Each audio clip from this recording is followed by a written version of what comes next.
it's good to see you. Thank you all so much for being here, truly. My name is Jamie Kirshner. I'm not an APD provider. I'm a parent, an educator, and an advocate. I've worked for 29 years as a principal and a special ed teacher in Florida and dedicated my life to working alongside families with special needs.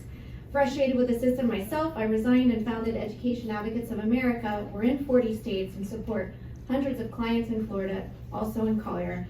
But I witness on a daily basis what other states are offering. I'm on the front lines, daily fighting for appropriate educational models for these families, but there are no other words for what's happening with the Medicaid system in Florida than appalling.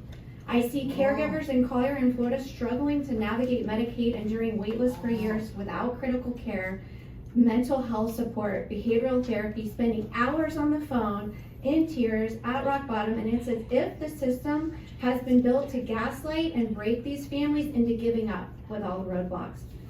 It breaks my heart to see families leaving Florida or avoiding moving here because the resources that they need simply aren't available.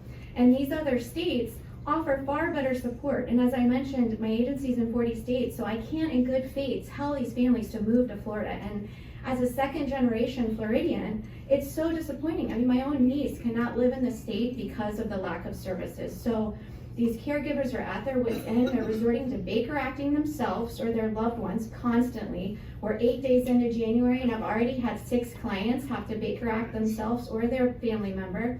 And think about the resources alone that takes. So what we're asking for, at least I'm asking for, is respite care in Collier County. So many of these Collier County families are on the wait list. Respite allows caregivers to rest and recharge and is one of the greatest needs in our community, in my opinion. So to expand those care programs, provider capacity, offering subsidies and community-based services would be a game changer, and the med waiver is a game changer for families. So please make Collier County a model for doing this with the pilot programs, the charter schools, and just thank you. I see the ship, the big barge is moving by you all being here. It's powerful. Families, your PTSD and trauma and being here is powerful. Your voices matter. You have to speak up so they know, so they can help us change. Thank you all.